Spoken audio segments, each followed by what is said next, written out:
Welcome વિદ્યાર્થી મિત્રો.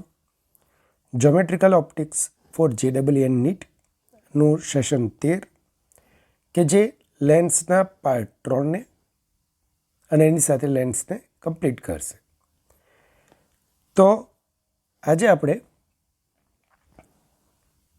લેન્સના સંયોજન, આ ઉપરાંત લેન્સ અને અરીસાનું સંયોજન એક વિશિષ્ટ પ્રકારનું સંયોજન છે, એની કેન્દ્ર લંબાઈ શોધવાના પ્રશ્નો સોલ્વ કરીશું.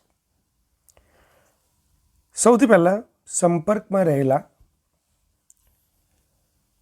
બે પાતળા લેન્સના સંયોજનની સમતુલ્ય કેન્દ્ર લંબાઈ શોધીશું. ધારો કે બે લેન્સ L1 અને L2 કે જેઓ પાતળા છે અને એમની કેન્દ્ર લંબાઈઓ અનુક્રમે F1 અને F2 છે, જેઓ એકબીજાના સંપર્કમાં છે. લેન્સ એટલા પાતળા છે કે જેથી કોઈ વસ્તુનું કોઈ એક લેન્સથી અંતર માપો કે બીજા લેન્સથી અંતર સરખું જ હશે. આથી સામાન્ય રીતે આપણે એમના સંપર્ક બિંદુ Pને સંયોજનનું ઓપ્ટિકલ કેન્દ્ર કહીશું, અર્થાત વસ્તુ અંતર અને પ્રતિબિંબ અંતર આપણે Pથી માપીશું. અહીં પણ કન્સેપ્ટ એનો એ જ છે કે પહેલા લેન્સથી રચાતું પ્રતિબિંબ I1 બીજા લેન્સ માટે આભાસી વસ્તુ તરીકે વર્તશે અને પરિણામે અંતિમ પ્રતિબિંબ I પાસે આપણને મળશે. સમતુલ્ય લેન્સનો મતલબ શું? સમતુલ્ય કેન્દ્ર લંબાઈનો મતલબ શું? કે આ બે લેન્સને કાઢી નાખો, એને બદલે એક જ લેન્સ એવો લો કે જેની કેન્દ્ર લંબાઈ F હોય. આ સ્થિતિમાં અગાઉના કિસ્સામાં જે વસ્તુ અંતર હતું એટલા જ અંતરે વસ્તુ મૂકતા અંતમાં જ્યાં પ્રતિબિંબ મળે એ જ પ્રતિબિંબ અંતર આપેલ લેન્સ માટે મળે. તો આપણે બોલીશું Fને F1 અને F2ની સમતુલ્ય કેન્દ્ર લંબાઈ. તમે F લખો, F ઇક્વિલન્ટ લખો, તો F ઇક્વિલન્ટને આપણે શું કહીશું? F1 અને F2ની સમતુલ્ય કેન્દ્ર લંબાઈ. લેન્સ એક માટે વસ્તુ અંતર U અને પ્રતિબિંબ અંતર V' છે. મતલબ કે બીજો લેન્સ ન હોત તો પ્રતિબિંબ ક્યાં મળે? V' પાસે, V' અંતરે. તો પ્રથમ લેન્સ માટે 1/V' - 1/U is equal to 1/F1. I1 એ બીજા લેન્સ માટે આભાસી વસ્તુ બને છે. બીજા લેન્સ માટે વસ્તુ અંતર V', પ્રતિબિંબ અંતર V. તો આપણે શું બોલીશું? 1/V - 1/V' is equal two 1/F2. સમીકરણ 1 અને 2નો આપણે સરવાળો કરીએ તો 1/V - 1/U is equal to 1/F1 plus 1/F2. જો FE એ સંયોજનની સમતુલ્ય કેન્દ્ર લંબાઈ હોય તો 1/V - 1/U is equal two 1/FE, કારણ કે સમતુલ્ય લેન્સ માટે વસ્તુ અંતર U, પ્રતિબિંબ અંતર V છે. પરિણામ 3 અને 4 ને સરખાવો તો 1/FE is equal to 1/F1 plus 1/F2. Power એટલે કેન્દ્ર લંબાઈનો વ્યસ્ત, તો સમતુલ્ય અથવા સંયોજનનો સમતુલ્ય power P is equal to P1 plus P2. લેખક અહીં ભાવ વિભોર થઈ જઈને વ્યાપક રીતે લખે છે કે 1/F1 plus 1/F2 plus up to 1/Fn 1/F equivalent. પણ મને આવું કોઈ ભાવ વિભોર થવાનું મન નથી થતું. એનું કારણ, બે પાતળા લેન્સ હોય ને તો વસ્તુ અંતર હું સમજી શકું કે ભાઈ તમે એક લેન્સથી માપો કે બીજા લેન્સથી માપો, પણ અહીંયા ગામના લેન્સ મૂકી દઉં, આખા ગામમાંથી વણીને લેન્સ મૂકી દઉં અહીંયા. હવે પહેલા લેન્સથી ઓનું અંતર અને છેલ્લા લેન્સથી અંતર ગણો શું સરખું પડશે તમને? ના. એટલે આ સ્થિતિમાં હું બરાબર વ્યાપક સૂત્ર અહીંયા લખતો નથી, ધ્યાન આપજો. હવે સંયોજનનો સમતુલ્ય પાવર પણ આપણને ખ્યાલ છે, તો મેગ્નિફિકેશન તરફ જઈએ. પહેલા લેન્સ માટે વસ્તુ અંતર યુ, પ્રતિબિંબ અંતર વી ડેશ, તો M1 is equal to V dash by you. બીજા લેન્સ માટે વસ્તુ અંતર યુ, માફ કરજો, વસ્તુ અંતર વી ડેશ, પ્રતિબિંબ અંતર વી, તો M2 is equal to v upon v dash. સમતુલ્ય લેન્સ માટે મેગ્નિફિકેશન વી બાય યુ, તો પ્રથમ લેન્સ માટે M1 is equal to V dash by you, બીજા લેન્સ માટે M2 is equal to v by v dash. અને હવે સમતુલ્ય લેન્સ માટે M is equal to v by u. ચાલો થોડું સેટ કરીએ. V dash by u into v by v dash, તો આ M1 આ M2. તો વિદ્યાર્થી મિત્રો, M is equal two M1 into M2. અહીં હું વ્યાપકતા વાપરી શકું છું કે વ્યાપક રીતે M is equal two M1 into M2 up to into Mn. ચાલો હવે બે પાતળા લેન્સ સંપર્કમાં ન હોય, ધારો કે એકબીજાથી D અંતરે હોય, ત્યારે સમતુલ્ય કેન્દ્ર લંબાઈ કેવી રીતે ગણાય? પણ આનો બહુ કંઈ ખાસ અર્થ નથી, ધ્યાન રાખજો. ઠીક છે, એક પ્રશ્ન આપણે સોલ્વ કરીએ છીએ. તો બે પાતળા લેન્સ સંપર્કમાં ન હોય ત્યારે, ધારો કે F1 અને F2 કેન્દ્ર લંબાઈના બે પાતળા લેન્સ એકબીજાથી D અંતર રહેલા છે. હવે પહેલા લેન્સ પર કોઈ વસ્તુમાંથી આપાત એક સમાંતર કિરણ તમે લો, જે P1 થી H1 ઊંચાઈ રહીને આપાત થાય છે, જેનું Δ1 જેટલા ખૂણે વિચલન થાય, અને બીજો લેન્સ ન હોત તો તે F1 પાસે કેન્દ્રિત થાય, જે F1 ને પહેલા લેન્સનું શું કહીશું? મુખ્ય કેન્દ્ર. હવે ધ્યાન આપજો, આ કિરણ બીજા લેન્સ પર P2 થી H2 ઊંચાઈ આપાત થાય છે. ફર્ધર એનું Δ2 ખૂણે વિચલન થાય અને F પર ભેગું થાય છે. ક્લિયર? ક્યાં ભેગું થાય છે? તે F પર ભેગું થાય છે, કેન્દ્રિત થાય છે. જો કુલ વિચલન ગણીએ તો લેન્સ જ ન હોત બંને, તો કિરણ સીધે સીધું આમ ગયું, અંતે આમ ગયું, તો કુલ વિચલન ડેલ્ટા થયું. અભિકોણ થાય આ Δ2 અને આ Δ2, ધ્યાન રાખજો, આ સામસામેના ખૂણા. ડેલ્ટા એ Δ1 અને Δ2નો બહિષ્કોણ થાય, અથવા બીજી રીતે પ્રારંભમાં Δ1 ક્લોકવાઇઝ, ફરી પાછું Δ2 ક્લોકવાઇઝ, તો ક્લોકવાઇઝ ડિરેક્શનમાં કુલ વિચલન Δ1 પ્લસ Δ2 થશે. વિદ્યાર્થી મિત્રો, થોડો આકૃતિમાં જુઓ. P1 થી F1નું અંતર છે F1, પહેલાંની ફોકલ લેન્થ, કેન્દ્ર લંબાઈ. બે લેન્સ વચ્ચેનું સેપરેશન અંતર D છે, તો આ અંતર શું થશે? F1 માઇનસ D થશે. આ અંતર થશે F1 માઇનસ D. ધ્યાન આપજો. તો હવે છેલ્લા સેશનમાં આપણે ભણી ગયા હતા કે વિચલન delta is equal two H/F.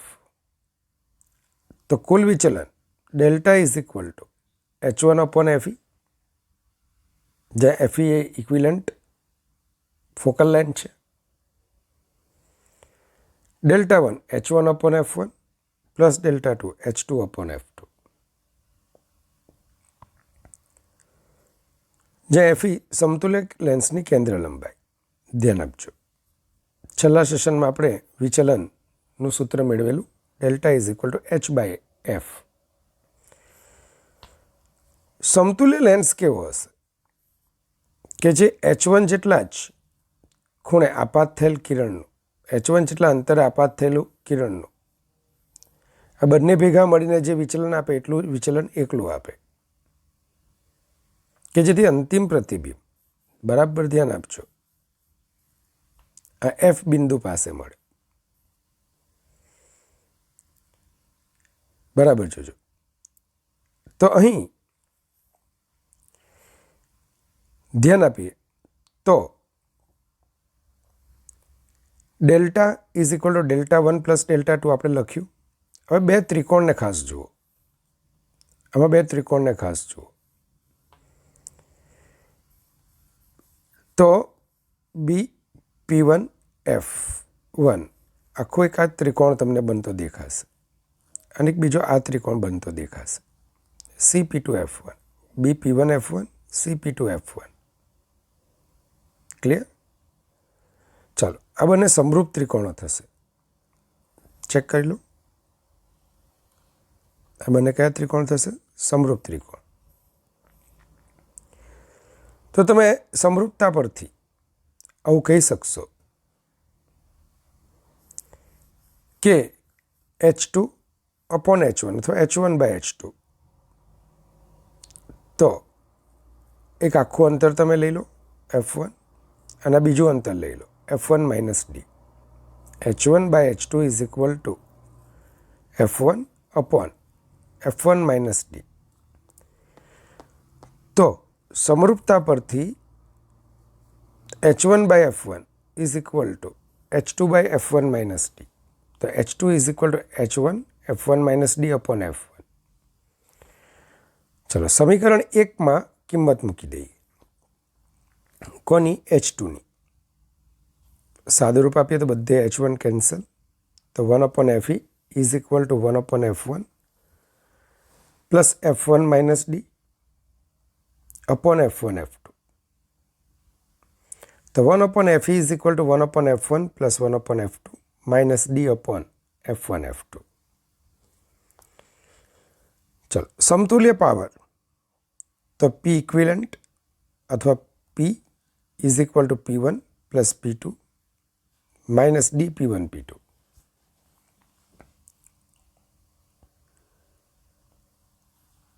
આગળ વધીએ. હવે આપણે એક એવું સંયોજન વિચારીએ છીએ કે જેમાં લેન્સ અને અરીસો એકબીજાની સાથે સંપર્કમાં હોય. હવે તમને એમ થાય કે સર, લેન્સ અને અરીસો એકબીજાની સાથે સંપર્કમાં તો ક્યાં હોઈ શકે છે? ધારો કે આકૃતિ તમે જુઓ. મેં એક સમતલ બહિર્ગોળ લેન્સ આપ્યો છે. હવે એની એક સપાટીને મેં સિલ્વર કરેલી છે, મતલબ ચાંદીનો ધોળ ચડાવેલો છે. આ સ્થિતિમાં આ તંત્ર એની સમતુલ્ય કેન્દ્ર લંબાઈ કેટલી? વિદ્યાર્થી મિત્રો, એક વસ્તુ નોટ ડાઉન કરી લો. જ્યારે કોઈ તંત્ર, કોઈ સંયોજન તમને જે આપ્યું હોય, કેન્દ્ર લંબાઈ શોધવાનો પ્રશ્ન હોય ને, તો ત્યારે આપાત કિરણ સમાંતર લેવાનું. આપાત કિરણ શું લેવાનું? સમાંતર. અત્યારે આપણે કન્સેપ્ટ સમજીએ છીએ એટલે બિંદુવત વસ્તુ મૂકીને સમજાવ કે આ રીતે જ્યારે લેન્સની એક સપાટી પર ચાંદીનો ધોળ ચડાવીએ તો શું થાય? તમે સમતલ બહિર્ગોળ લેન્સ લીધો અને એની સમતલ સપાટી પર મેં ચાંદીનો ધોળ ચડાવ્યો છે અને સપાટીને પરાવર્તક બનાવી છે. ઓ બિંદુમાંથી જેવું કિરણ આપાત થશે, લેન્સમાંથી પહેલાં એનું વક્રીભવન થાય. ક્લિયર? અરીસો એનું શું કરશે? પરાવર્તન કરશે. અને ફરી પાછું આ જ લેન્સ એનું વક્રીભવન કરશે. તો કેટલી ઘટનાઓ છે? 3 ઘટનાઓ. કઈ? વક્રીભવન, પરાવર્તન, વક્રીભવન. તો અહીંયા જ્યારે પણ સંપર્કમાં રહેલા લેન્સની વાત કરીએ ને, તો આ 3 ઘટનાઓનું સંયોજન કરવાનું છે. કોનું સંયોજન કરવાનું છે? આ 3 ઘટનાઓનું સંયોજન કરવાનું છે. ચેક કરીએ. તો તમે અહીંયા જોઈ શકો છો ઓમાંથી આવતું કિરણ પહેલાં વક્રીભવન પામે, અરીસા પરથી એનું શું થાય? પરાવર્તન થાય, ફરી પાછું વક્રીભવન પામે, તો અંતિમ પ્રતિબિંબ આપણને આઈ પાસે મળે. ધ્યાન આપજો. તો ધ્યાન આપજો, વસ્તુમાંથી આપાત થયેલ કિરણનું પ્રથમ વક્રીભવનકારક સપાટી દ્વારા વક્રીભવન થાય, ત્યારબાદ સમતલ પરાવર્તક સપાટી દ્વારા તેનું પરાવર્તન થાય અને તથા અંતમાં ફરી પાછું વક્રીભવનકારક સપાટી દ્વારા તેનું વક્રીભવન થાય. આમ વસ્તુઓનું પ્રતિબિંબ આઈ મળે છે. ઉપરોક્ત તંત્ર એ સંપર્કમાં રહેલા બે લેન્સ અને અરીસાનું સંયોજન છે. જો લેન્સ અને અરીસાની કેન્દ્ર લંબાઈ અનુક્રમે FL અને FM હોય તો સમગ્ર સંયોજનની સમતુલ્ય કેન્દ્ર લંબાઈ FE હોય તો વિદ્યાર્થી મિત્રો, સૌથી પહેલાં ઘટનાઓનું સંયોજન મતલબ 1 equivalent focal length is equal to 1 F lens વક્રીભવન પ્લસ 1 F મિરર પરાવર્તન પ્લસ 1 FE FL માફ કરજો વક્રીભવન. આમ આપણે ઘટનાઓનું સંયોજન લેવાનું છે. તો 1 FE is equal to 2 FL plus 1 FM. તો આ પ્રકારના તંત્રને લગતા કોયડાઓ ઉકેલવા માટે પ્રથમ ઉપરોક્ત સૂત્ર દ્વારા સમતુલ્ય કેન્દ્ર લંબાઈ શોધી, ત્યારબાદ અરીસાના સૂત્ર 1/u plus 1/v is equal to 1/fના ઉપયોગ દ્વારા વસ્તુનું પ્રતિબિંબ મેળવી શકાય છે. અહીં આપેલ તંત્ર એ અંતર્ગોળ અરીસાની જેમ વર્તે છે. આ તંત્ર અંતર્ગોળ અરીસાની જેમ વર્તે છે. ચાલો, તો નીચેના કિસ્સાઓ માટે સમતુલ્ય કેન્દ્ર લંબાઈ શોધો. વક્ર સપાટીની વક્રતા ત્રિજ્યા કેપિટલ R છે અને લેન્સનો વક્રીભવનાંક મ્યુ છે. તો વિદ્યાર્થી મિત્રો, સૌથી પહેલાં આપણો લેન્સ એની સમતલ સપાટી એને આપણે સિલ્વર કરી છે. આથી આ સમતલ અરીસો બની જાય અને સમતલ અરીસાની કેન્દ્ર લંબાઈ અનંત હોય છે. તો વિદ્યાર્થી મિત્રો, બહિર્ગોળ લેન્સની કેન્દ્ર લંબાઈ FL હોય તો આના માટે R1 પ્લસ થશે, R2 અનંત થશે. તો 1/FL is equal two mu minus 1/1 નથી લખતો, 1/R માઇનસ 1/ઇન્ફાઇનાઇટ. તો 1/FL is equal two mu minus 1/R, કારણ કે 1/ઇન્ફાઇનાઇટ બરાબર 0. જો સમતુલ્ય કેન્દ્ર લંબાઈ FE હોય તો 1/FE is equal two 2/FL plus 1/FM. FM તમને મળશે અનંત, 1/ઇન્ફાઇનાઇટ 0.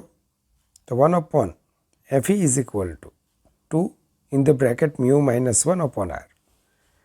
તો FE is equal two R/2 mu minus 1. આ જ રીતે બીજા કિસ્સામાં સમતલ બહિર્ગોળ લેન્સની જ મેં વક્ર સપાટી બહિર્ગોળ સપાટીને સિલ્વર કરી છે. આ સપાટી સિલ્વર થયેલી છે. હવે આ કિસ્સામાં FM મિરર તો અંતર્ગોળ અરીસો થઈ ગયો. અંતર્ગોળ અરીસાની કેન્દ્ર લંબાઈ R/2 થશે. વિદ્યાર્થી મિત્રો, અહીંયા એક ખાસ સૂચના છે. સંજ્ઞા પદ્ધતિનો ઉપયોગ કરવાનો નથી કે ચાલો અંતર્ગોળ અરીસાની કેન્દ્ર લંબાઈ ઋણ હમણાં નહીં કરતા. જ્યારે પણ હું 1/FE is equal two 2/FL plus 1/FM સૂત્ર વાપરું ને, તો એમાં FM સંજ્ઞા પદ્ધતિનો ઉપયોગ કરતા નહીં. ખાસ ધ્યાન રાખજો. બરાબર. ચાલો તો સીધી કિંમત મૂકજો. તો 1/FE is equal to 2 in the bracket μ - 1/r. Direct આગલું આપણે શોધ્યું જ છે. Plus 1/r/2. તો સાદુરૂપ આપતા FE is equal two r/2μ.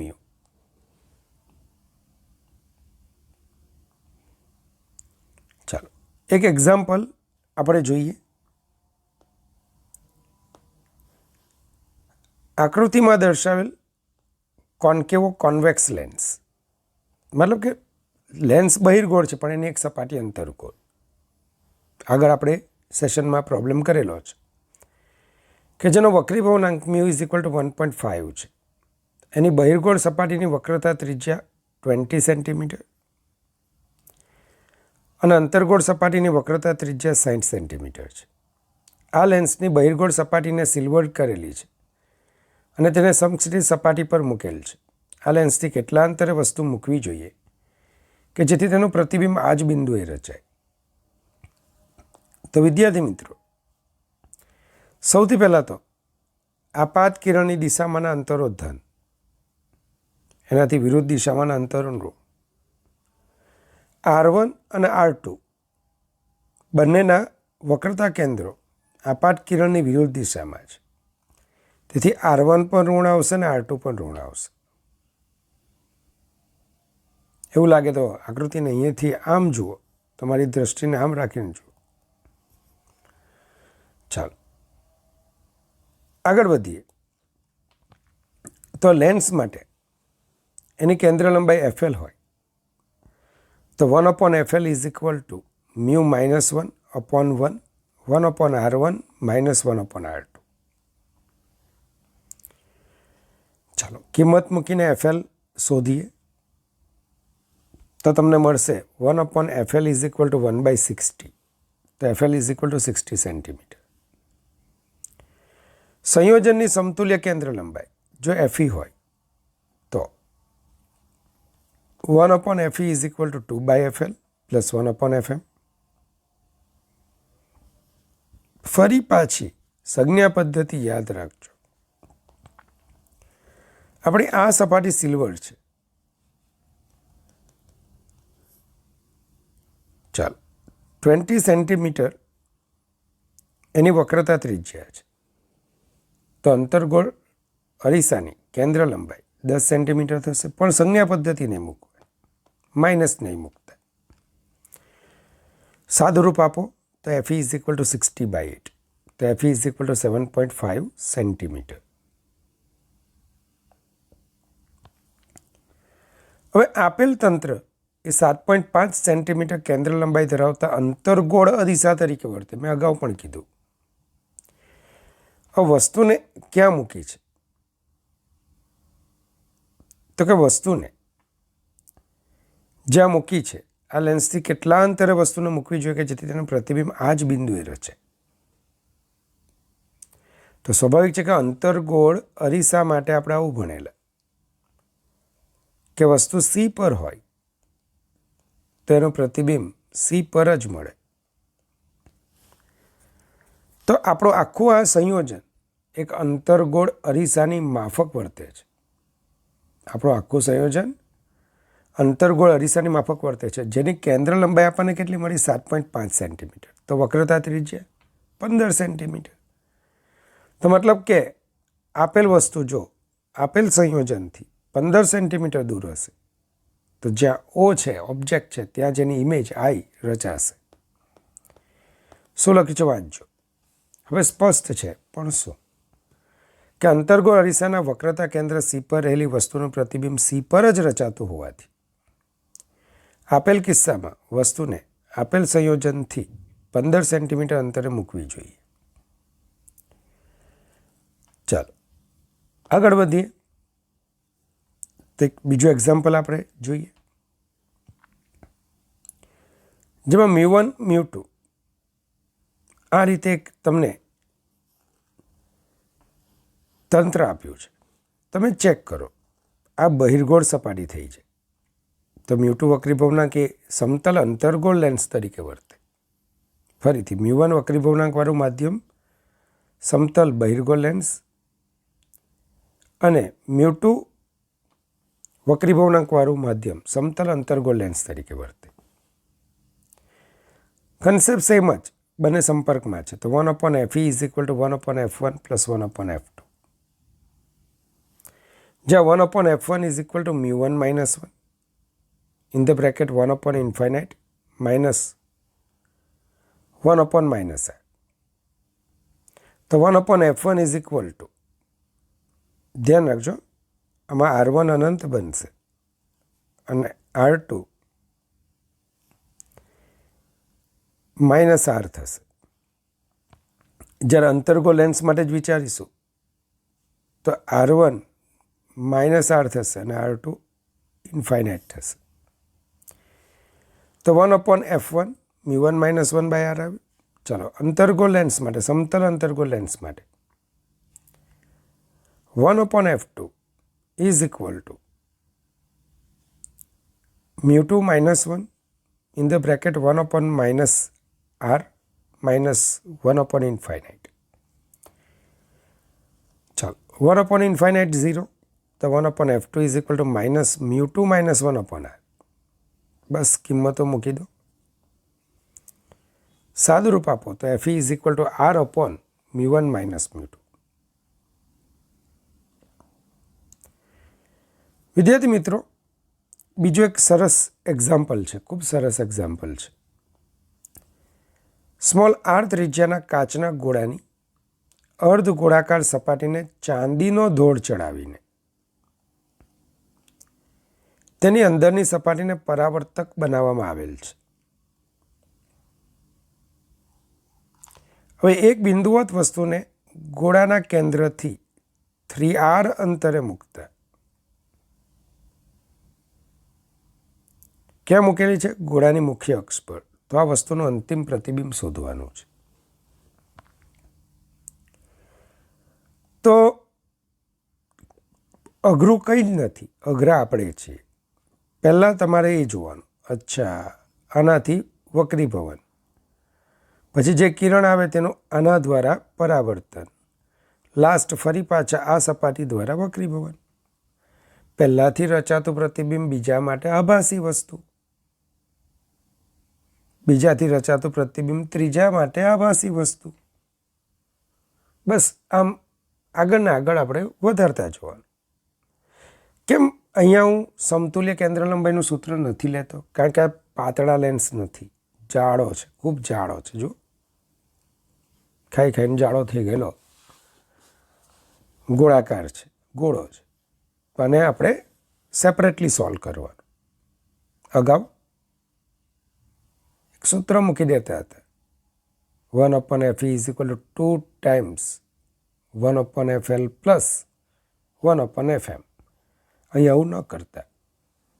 પ્રત્યેક દાખલો મૂકતી વખતે તમે ન ભૂલ કરો તેની કાળજી રાખવા માટે જ આ બધા ઉદાહરણો મેં સેટ કરેલા છે.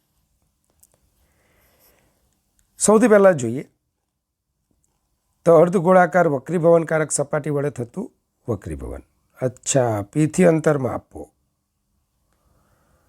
2r બરાબર છે, કેન્દ્રથી 3r અંતર હતું. કિરણ મ્યુ1 વક્રીભવનાંકવાળા માધ્યમથી મ્યુ2માં જાય. આનું વક્રતા કેન્દ્ર સી જમણી બાજુ, તો પ્લસ r થશે અહીંયા વક્રતા ત્રિજ્યા. તો આગળ વધીએ તો અહીંયા u બરાબર -2r, r બરાબર +r. તો માઇનસ મ્યુ1/u પ્લસ મ્યુ2/v, મ્યુ2 માઇનસ મ્યુ1/r પરથી r ધન છે, ધ્યાન રાખજો. કિંમતો મૂકીએ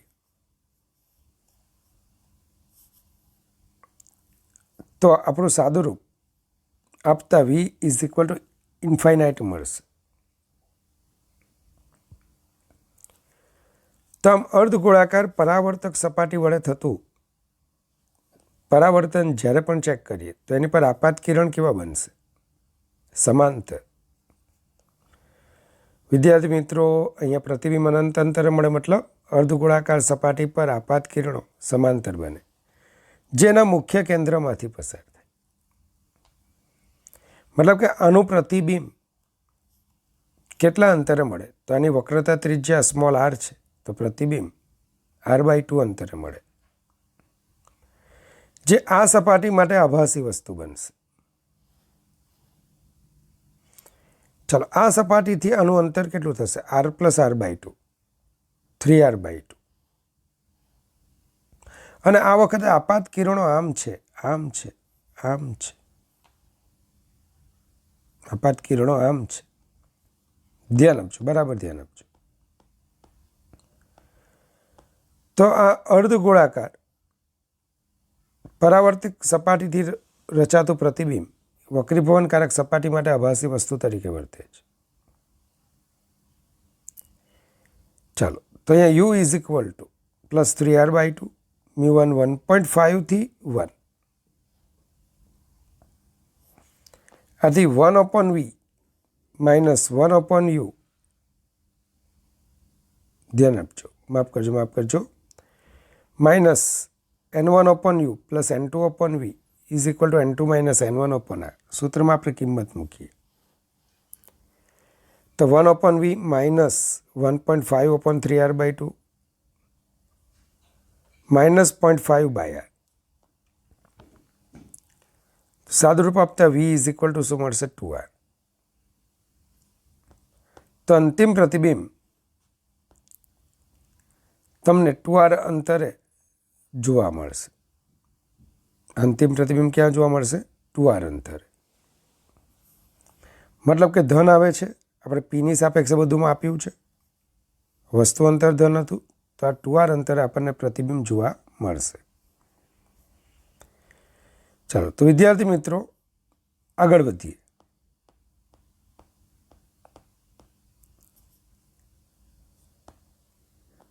એક સમતલ બહિર્ગોળ લેન્સની કેન્દ્ર લંબાઈ સ્મોલ f છે. હવે તેને બે અડધા ભાગમાં વિભાજિત કરેલ છે અને એક ભાગને મુખ્ય અક્ષ પર સ્થાનાંતરિત કરવામાં આવેલ છે. વસ્તુ અને તેના પ્રતિબિંબને સમાવતા સમતલ વચ્ચેનું અંતર 1.8 મીટર છે. તો બેમાંથી એક લેન્સ દ્વારા મળતી મોટવણી જો 2 હોય તો લેન્સની કેન્દ્ર લંબાઈ તથા બે લેન્સ વચ્ચેનું અંતર શોધો. બહુ અદ્ભુત દાખલો છે. ઘણા કન્સેપ્ટને ડીપલી અંદર સમાવેશ કરેલો છે. પહેલું તો યાદ રાખો, આ એક જ વસ્તુ માટેનું જે પ્રતિબિંબ છે ને, એ પ્રતિબિંબ અંતર અને વસ્તુ અંતર ફિક્સ થઈ ગયેલું છે. કયો લેન્સ છે? તમને એમ થશે કે સર લેન્સ છે, આ છે જ ભાઈ, બહિર્ગોળ લેન્સ છે, ભલે ને ટુકડો થઈ ગયો હોય. તો આ લેન્સ અને આ લેન્સ બંને માટે વસ્તુ અને તેના પ્રતિબિંબ વચ્ચેનું અંતર ફિક્સ છે. ઓ તારી, મસ્ત મજા આવી ગઈ. આપણે ભણેલા સંલગ્નિત અંતરો, મતલબ કે પહેલા માટે જે વસ્તુ અંતર હોય ને એ બીજા માટે પ્રતિબિંબ અંતર થવું જોઈએ, બરાબર છે? અને પહેલા માટે જે પ્રતિબિંબ અંતર હોય ને એ બીજા માટે વસ્તુ અંતર થવું જોઈએ. તો જ વસ્તુ અને તેના પ્રતિબિંબ વચ્ચેનું અંતર ત્યાં ફિક્સ રહે. ચાલો, તો અહીંયા વસ્તુ અને તેના પ્રતિબિંબ વચ્ચેનું અંતર -u + -v 1.8 અંતરો છે, એટલા માટે મેં અહીંયા મોડ લીધું છે. બીજું, કોઈ એક લેન્સથી મળતી મોટવણી 2 છે તો માનાંક લઈ લઉં છું. Mode v / mode u = 2. ચાલો, બેની કિંમત એકમાં મૂકીએ. Mode v = 2 times mode u, તો 3 ટાઈમ્સ મોડ u = 1.8. તો મોડ u = 0.6 મીટર અને મોડ v = તેથી 1.2 મીટર. બહુ મહત્ત્વના વાક્યો છે, ધ્યાન રાખજો. અહીં સ્પષ્ટ છે કે વસ્તુ અને તેના પ્રતિબિંબ વચ્ચેનું અંતર ફિક્સ્ડ હોવાથી પ્રથમ લેન્સ માટે u અને vના જે મૂલ્યો મળે છે તે બીજા લેન્સ માટે u' = v અને v' = u તરીકે વર્તે. કોઈ પણ એક લેન્સ લઈ લો. ચાલો, તો પ્રતિબિંબ અંતર આપણે 1.2 લઈએ, જે ધન આવશે. વસ્તુ અંતર સંજ્ઞા પદ્ધતિ મુજબ ઋણ આવશે. તો 1/f ઇઝ ઇક્વલ ટુ લાસ્ટમાં 3/1.2, f is equal to 0.4 metre થશે. અને વિદ્યાર્થી મિત્રો, બીજી એક બાબત ધ્યાનપૂર્વક જોજો કે બે લેન્સ વચ્ચેનું અંતર કેટલું. તો આ અંતરમાંથી આટલું અંતર બાદ કરી નાખો. 1.2 માંથી 0.6 બાદ કરો તો બે લેન્સ વચ્ચેનું અંતર 0.6 મીટર થશે. બહુ સુંદર પ્રશ્ન છે, ધ્યાન રાખજો. એક બિંદુવત વસ્તુને એક બહિર્ગોળ લેન્સથી 0.3 મીટર અંતરે મૂકેલી છે. લેન્સની કેન્દ્ર લંબાઈ 0.2 મીટર છે. હવે આ લેન્સના બે ટુકડા કરીને આકૃતિમાં દર્શાવ્યા મુજબ એકબીજાથી 0.001 મીટર અંતરે મૂકતા પ્રતિબિંબના સ્થાન શોધો. જો એક કરતાં વધુ પ્રતિબિંબો મળતા હોય તો તેમની સંખ્યા અને તેમના વચ્ચેનું અંતર શોધો. તો હા, સ્પષ્ટ છે કે ભાઈ અહીંયા બે પ્રતિબિંબો મળશે. બે પ્રતિબિંબો મળશે. હા, એક જ જગ્યાએ મળશે, પણ સેપરેટલી બે પ્રતિબિંબો મળશે. જેમ કાચ સંયુક્ત હોય તો એક પ્રતિબિંબ, પણ તૂટી જાય તો બે પ્રતિબિંબ મળે કે નહીં? તમે અહીંયા બે ટુકડા છે, બે પ્રતિબિંબ મળવાના, ગેરંટેડ છે. અહીં બંને ટુકડાઓ સ્વતંત્ર લેન્સ તરીકે વર્તે છે અને તેથી બે પ્રતિબિંબોની રચના કરે.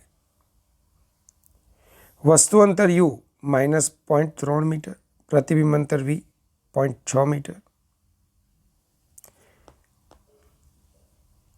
માફ કરજો, તમને f આપેલું છે 0.2 મીટર. તો સોલ્યુશન મેળવતા v is equal to 0.6 metre થશે. 1/v -1/u 1/f કિંમતો મૂકી દીધી તો v is equal to 0.6 metre થશે. હવે વિદ્યાર્થી મિત્રો, આપણે શોધવાનું છે આ બે પ્રતિબિંબ વચ્ચેનું અંતર. બે પ્રતિબિંબ વચ્ચેનું અંતર. ચાલો, કોઈ મને મદદ કરી શકે? આકૃતિ જોઈને વિચારો. બોલો. P1 P2 આપેલું છે તમને 0.001 અને I1 I2 આપણે શોધવાનું છે. ચાલો વિચારો.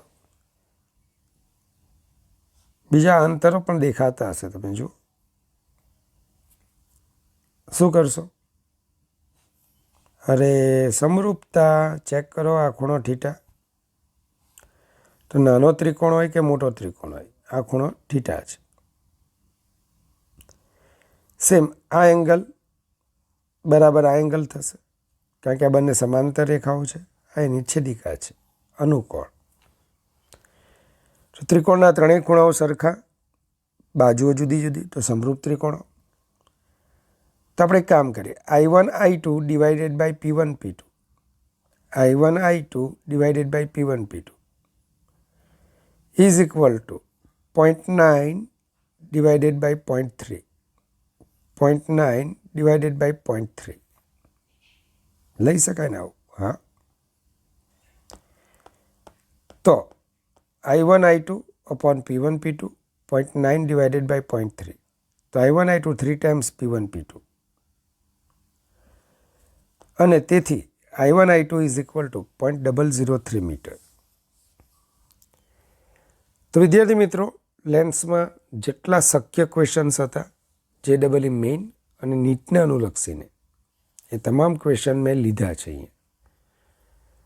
નેક્સ્ટ સેશનમાં આપણે જે વક્રીભવનની ઘટનામાં વિભાજન પણ થાય છે, તો આ લેન્સમાં પણ વિભાજન થાય છે, પ્રિઝમમાં પણ વિભાજન થાય છે. તો પ્રિઝમનો એક ટોપિક હતો વિભાજન શક્તિ, અને સાથે સાથે ક્રોમેટિઝમ અર્થાત રંગોમાં વહેંચણી થવી. સાથે સાથે લેન્સમાં પણ, લેન્સ જાડો હોય ને તો વક્રીભવનની સાથે સાથે વિભાજન કરે. આથી શ્વેત વસ્તુનું રંગીન પ્રતિબિંબ આપે. તો આવી ક્રોમેટિઝમની જે ખામી છે, સફેદ વસ્તુનું સફેદ વસ્તુનું રંગીન પ્રતિબિંબ દેખાવું, એ ખામીને દૂર કરવા માટે આપણે અવર્ણક સંયોજન એની ચર્ચા કરીશું. અને લાસ્ટમાં માનવ આંખ, પ્રકાશ્ય ઉપકરણો, ટેલિસ્કોપ, મેઘધનુષ્ય, જે બાકીની ઘટનાઓ છે તો એનો પણ આપણે અભ્યાસ કરીશું. શુદ્ધ અંતઃકરણથી ભગવાન પાસે તમારા માટે અનંત આશીર્વાદની હું માંગણી કરું છું કે હે ભગવાન, મારા વિદ્યાર્થીઓને હંમેશા હસતા રાખજો અને એમની કારકિર્દી ખૂબ જ ઉજ્જવળ બનાવજો. Good bye. Take care. God bless you infinitely, all my students.